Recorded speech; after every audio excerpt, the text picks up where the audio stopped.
നബി അലൈഹിസ്സലാം തൊട്ട് ഷഫീന റസൂലുള്ളാഹി തങ്ങൾ വരെയുള്ള അംബിയാ മുർസലുകൾ വിവിധ കാലങ്ങളിൽ വിവിധ സ്ഥലങ്ങളിൽ ഇസ്ലാമിക പ്രബോധനം നിർവഹിച്ചു. ആദ്യമായി ആദം നബി അലൈഹിസ്സലാം അദ്ദേഹത്തിന്റെ മക്കളിൽ പലരും ഈ ഭാരതത്തിന്റെ മണ്ണിലാണ്. ശ്രീലങ്കയിൽ അദ്ദേഹം ഇറങ്ങിയെങ്കിലും അവരുടെ പ്രവർത്തന മേഖല ഈ ഭാഗമാണ്. ശ്രീലങ്ക എന്ന് പറഞ്ഞത് തന്നെ നേരത്തെ അത് ഇന്ത്യയുടെ ഭാഗമാണ്. 800 വർഷക്കാലം ദീനീ ദഅവത്ത് നടത്താൻ അല്ലാഹു തആല ഏൽപ്പിച്ചത് ബഹുമാനപ്പെട്ട ആദം നബി അലൈഹിസ്സലാമിനെയാണ്. തനിക്ക് സപ്പോർട്ടിനായി തന്റെ മക്കളും മക്കളും പേരമക്കളും എല്ലാം ഉണ്ടായിട്ടുണ്ട്. ഏത് നബി വരികയാണെങ്കിലും അവർക്കൊക്കെ തന്നെ ഒരു പ്രത്യേകമായ ഗ്രന്ഥം അല്ലാഹു നൽകും. ആ ഗ്രന്ഥങ്ങൾ ഓരോരുത്തർക്കും സെപ്പറേറ്റ് ആയിട്ട് കൊടുത്തതാവണം എന്നില്ല. ആദം നബി അലൈഹിസ്സലാമിന് കൊടുത്ത 10 ഏടുകൾ അത് തന്നെയാണ് 800 വർഷക്കാലം നീണ്ടുനിന്ന ദീനീ ദഅവത്തിന് അല്ലാഹു തആല നൽകിയത്. ആദം നബി പറഞ്ഞ അതേ ഏട് തന്നെ, അതേ പുസ്തകം തന്നെ, അതേ കിതാബ് തന്നെ അദ്ദേഹത്തിന്റെ മക്കളും അവരുടെ മക്കളും കൈകാര്യം ചെയ്തു 800 വർഷക്കാലം. പിന്നീട് ഒരുപാട് പ്രവാചകന്മാർ പിന്നെ വന്നു. തുടരെയായി അമ്പിയാക്കന്മാരെ അല്ലാഹു നിയോഗിച്ചു. വലിയ ഒരു കിതാബായിട്ട് ഇറക്കിയത് തൗറാത്താണ്. ബഹുമാനപ്പെട്ട മൂസാ നബി അലൈഹിസ്സലാമിനാണ് അല്ലാഹു തൗറാത്ത് നൽകിയത്. അത് വാങ്ങിക്കാൻ വേണ്ടി ചെല്ലാൻ തന്റെ കൂടെ വരാനായി കുറെ ആളുകളെയും ക്ഷണിക്കപ്പെട്ടിരുന്നു. അങ്ങനെ വന്നെത്തി അവർ തൂരി സൈനാ മലയിൽ വന്നിട്ടാണ് തൗറാത്ത് വാങ്ങിക്കണത്.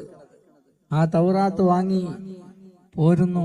ആ പോരുന്ന സന്ദർഭത്തിൽ ഇന്നുള്ള ഈ ദിവസത്തിന്റെ പ്രാധാന്യം നാം സ്മരിക്കപ്പെടും. മിഅ്റാജ് ദിനം. ഈ ദിനത്തിൽ ബഹുമാനപ്പെട്ട മൂസാ നബി അലൈഹിസ്സലാമിനോട് തൂരി സൈനാ മലയിലെത്തിയപ്പോ അല്ലാഹു പറഞ്ഞു, ഇഖ്ലാനാ ഇലൈക ഇന്നക ബിൽ വാദിൽ മുഖദ്ദസി തുവാ. പുണ്യമായി ഈ പ്രദേശത്ത് നിങ്ങൾ എത്തിയത് എന്തുകൊണ്ടാ പുണ്യം? ഇവിടെ വച്ചാണ് നിങ്ങൾക്ക് പുണ്യമായി ഗ്രന്ഥം നൽകുന്നത്. അതിന്റെ ബഹുമാനം തന്നെ. പക്ഷെ ചെരുപ്പം വന്ന് കാലം വന്ന് ചെരുപ്പൊന്ന് ഒഴിവാക്കിക്കളി.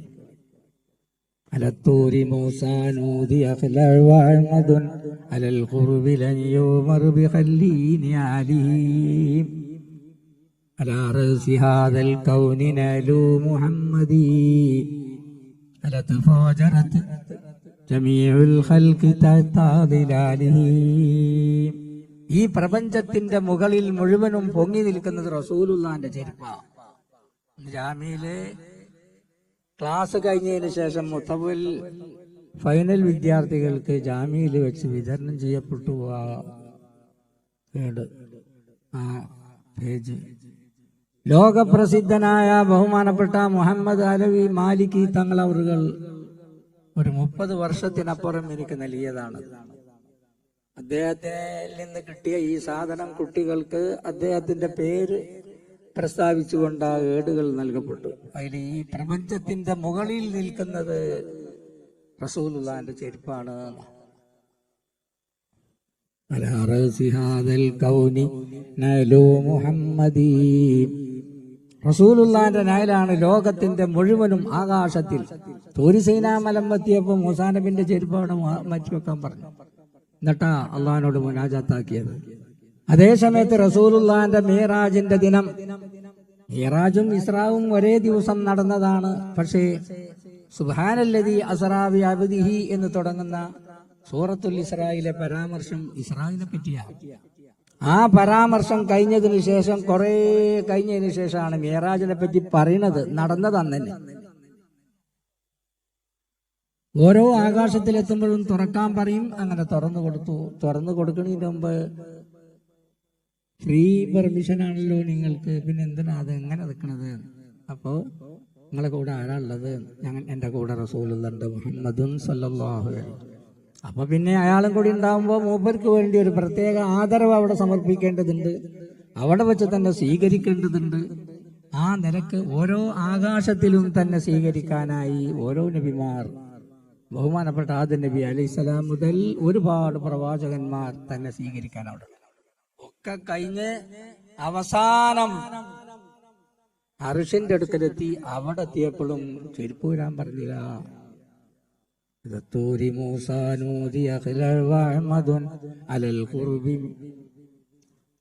അടുത്തെത്തിയിട്ടും മൂപ്പരോടിലെയോ മറുപി ചെരുപ്പ് വരാൻ പറഞ്ഞില്ല. ആ ദിവസം ഇങ്ങനെയുള്ള ഒരു റജബ് മാസത്തിന്റെ 26-ാമത്തെ രാവിൽ നടന്നതാണ്. അപ്പോ അവർക്കൊക്കെ തന്നെ കിതാബ് നൽകപ്പെട്ടു എന്നിലേക്കപ്പോ ഞാൻ പറഞ്ഞത്. എല്ലാവർക്കും കിതാബുണ്ട്. പക്ഷേ മൂസാ നബി അലൈഹി സ്വലാമിന് തൗറാത്ത് നൽകിയെങ്കിലും ആ തൗറാത്ത് മൂസാ നബിക്ക് മാത്രമല്ല.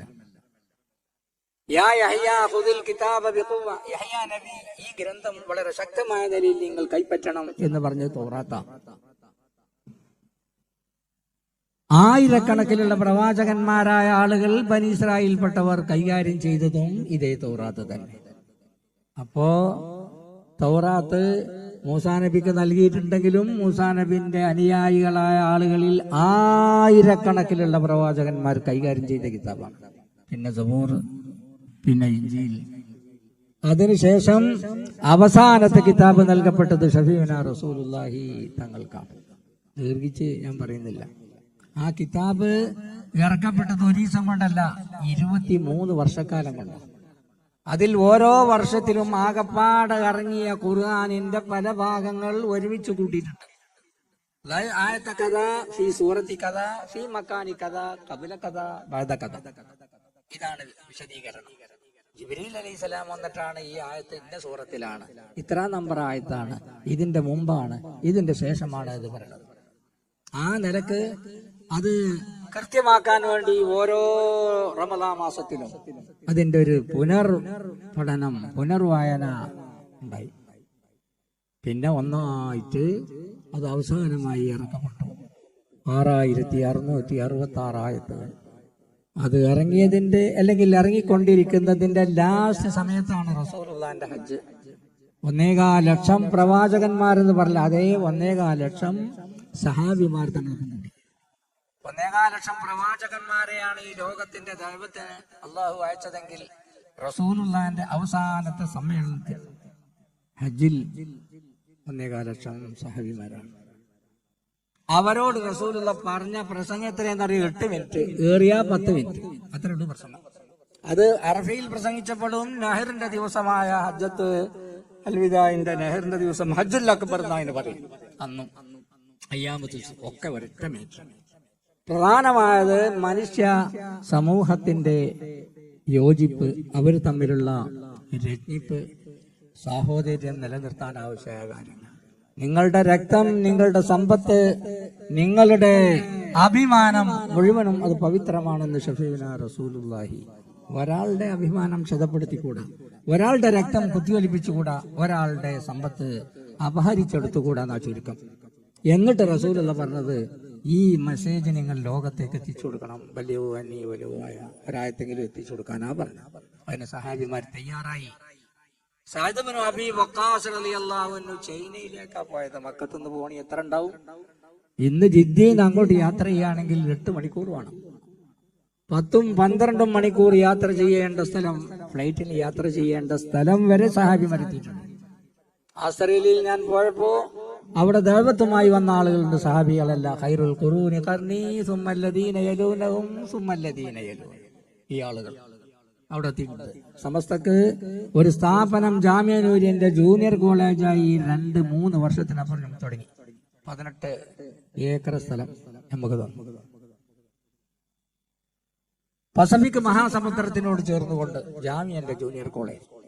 അതേപോലെ തന്നെ ഇന്ത്യൻ മഹാസമുദ്രം, ആഫ്രിക്കയുടെ തെക്കൻ മേഖലയിൽ കൂടി പോകുന്ന ആ സ്ഥലം നെയ്റോബി, അവിടെ ചെന്ന് അവിടെ 20 ഏക്കർ സ്ഥലം ജാമിഅ നൂരിയക്ക് അവരവക. എന്തിനാണത്? ദീനി ദഅവത്ത് ലോകത്ത് മുഴുവനും എത്തണം. അതിന് ആൾക്കാർ. ബഹുമാനപ്പെട്ട ശംസുൽ ഉലമ ജാമിയിൽ നിന്ന് 3ാമത്തെ സമ്മേളനം നടക്കുമ്പോ അവിടുന്ന് പ്രസംഗിച്ചത് ഈ വിഷയം അല്ലാഹു കബൂൽ ചെയ്തിരിക്കുന്നു എന്നാണ്. എങ്ങനെ കബൂൽ ചെയ്തു? അന്ന് 25,000-20,000 ആളുകൾ പങ്കെടുത്ത ആ വിജയമല്ല, പിന്നെ ഈ മെസ്സേജ് ലോകത്തേക്ക് മുഴുവൻ എത്തി. അന്നാണ് ഞങ്ങളെ കൂടെ ഉണ്ടായിരുന്ന ഒരു മുസ്ലിയാർ നിലമ്പൂരിനടുത്തുള്ള വണ്ടൂരിനടുത്തുള്ള ഞങ്ങളുടെ ഒരു സഹോദരൻ, അദ്ദേഹത്തെ പോയി ചേർന്നത് അവിടെ. ഉസ്താദെ ഞാനൊക്കെ ഇവിടെ അവിടെ തന്നെ നിന്നടോ എന്ന് പറഞ്ഞു. മൂപ്പര മരിക്കോൾ അവിടെ നിന്നു. മരിച്ചിട്ടും ജനാസ കൊണ്ടുവരാൻ കഴിഞ്ഞില്ല. അവിടെ തന്നെ മൂപ്പര മറവ് ചെയ്തു. മൂപ്പര മക്കൾ അവിടത്തെ സിറ്റിസൺ കിട്ടിയിട്ടുള്ള, നാഷണാലിറ്റി കിട്ടിയിട്ടുള്ള അവിടുത്തെ മക്കളാണ്. അവിടങ്ങളിലൊക്കെ ദീന്റെ ദേവത്തെത്തണം. ഇന്ന് അവിടുന്ന് ആരും ഇങ്ങോട്ട് വരേണ്ട ആവശ്യമല്ല. അറേബ്യയിൽ നിന്ന് വരണ്ട, മുസ്ലിം രാജ്യങ്ങളിൽ നിന്ന് വരണ്ട, ഇവിടെ തന്നെ ആളുകൾ ഇഷ്ടം പോലെയാണ്. നമ്മളെ മദ്രസ തരണായി 10,000 മദ്രസയിലെ സമസ്തക്ക് ആയിരക്കണക്കിനുള്ള ശിഷ്യന്മാർ ജാമ്യയിൽ നിന്ന് തന്നെ പോയില്ലേ. മറ്റ് സ്ഥാപനങ്ങൾ, ആ സ്ഥാപനങ്ങളൊക്കെ ഉമ്മുൽ മദാരിസായ ജാമ്യയുടെ സന്തതികളാണ്. സന്തതികളല്ലെങ്കിൽ സന്തതികളുടെ സന്തതികളാണ് അത് നിയന്ത്രിച്ചു വരുന്നത്. നമ്മുടെ മദ്രസ ഇവിടെ ഉണ്ടാക്കുന്നത് നമ്മുടെ കുട്ടികളെ ലോകത്ത് ഇസ്ലാമിന്റെ മെസ്സേജ് എത്തിക്കാൻ വേണ്ടിയാണ്. മദ്രസ കഴിയുമ്പത്തിനാവൂല, മദ്രസ കഴിഞ്ഞിട്ട് പിന്നെ 8 കൊല്ലം കൂടി നിൽക്കണം. അപ്പൊ ജൂനിയർ കോളേജിൽ നിന്ന് കഴിയും. പിന്നെ 2-4 കൊല്ലം കഴിഞ്ഞാൽ അവർ ഉയർന്ന ബിരുദം നേടി ലോകത്ത് എവിടെയും ചെല്ലാൻ കഴിവുള്ളവർ അതിന്റെ സൗകര്യത്തോടു കൂടിയാണ് നടത്തുന്നത്. അള്ളാഹു തൗഫീഖ് നൽകുമാറാവട്ടെ. ഇവിടെ നടക്കുന്ന മദ്രസ വെറും ഒരു കൊച്ചു മദ്രസയായി നിലനിൽക്കുന്നതല്ല, കൊച്ചു മദ്രസയായി സ്ഥാപിച്ചു. നമ്മുടെ കുട്ടികൾ ഇവിടുന്ന് പഠിച്ചാൽ പിന്നെ അപ്പുറത്ത് വേറെ ഒരു സ്ഥാപനം വേണ്ടി വരും, ഒരു ഹയർ സെക്കൻഡറി വേണ്ടി വരും, ഒരു ജൂനിയർ കോളേജ് വേണ്ടി വരും, പിന്നെ വലിയ കോളേജ്. അള്ളാഹു തആല തൗഫീഖ് നൽകുമാറാവട്ടെ. ഞാൻ ദീർഘിച്ച് പറയുന്നില്ല. പ്രസംഗിക്കാൻ ധാരാളം നമ്മുടെ സുഹൃത്തുക്കളുണ്ട്, മറ്റാളുകളൊക്കെ ഉണ്ട്. ആരും സമയമില്ലാതെ ബുദ്ധിമുട്ടുക. ഞാൻ അങ്ങനെ പറയണില്ല, എനിക്ക് പറയാൻ ക്ഷീണമുണ്ട്. ഒന്നാമത് ഞാൻ ഇരുന്നപ്പോൾ സംസാരിക്കണത് നന്നിരുന്ന് പണ്ട് സംസാരിച്ചു. ഇപ്പൊ അങ്ങനെ അല്ലാഹു സുബ്ഹാനഹു വ തആല നമ്മുടെ സ്ഥാപനത്തെ വളർത്തി തരുമാറാവട്ടെ, ഉയർത്തി തരുമാറാവട്ടെ. ഏതൊരു ഉദ്ദേശത്തിന് വേണ്ടിയാണോ നമ്മുടെ കാരണവന്മാരും നമ്മുടെ മക്കളും ജാമ്യയുടെ സന്തതികളും ഒക്കെ അതിന് ഒരുങ്ങിയിട്ടുള്ളത്, നമ്മുടെ പ്രാസംഗികന്മാരായി വന്നു ചേർന്നിട്ടുള്ളത്, അവർക്കൊക്കെ അല്ലാഹു ഖൈറും ബർക്കത്ത് നൽകുമാറാവട്ടെ, ആഫിയത്ത് നൽകുമാറാവട്ടെ. ഈ സ്ഥലത്ത് വലിയ വലിയ മഹാന്മാർ ജീവിച്ച സ്ഥലങ്ങളാണ്. ബഹുമാനപ്പെട്ട കുഞ്ഞലവി മുസ്ലിയാർ താഴക്കോട് ഇതിന്റെ അടുത്ത അദ്ദേഹത്തിന്റെ വീട് അലനെല്ലൂരാളെ ഖബറും അവിടെയാണ്. പക്ഷേ ഇവിടെയാണ് അദ്ദേഹം താമസിച്ച്. ബഹുമാനപ്പെട്ട കുഞ്ഞലവി മുസ്ലിയാരുടെ പേര് ഇവിടുന്നാണ്.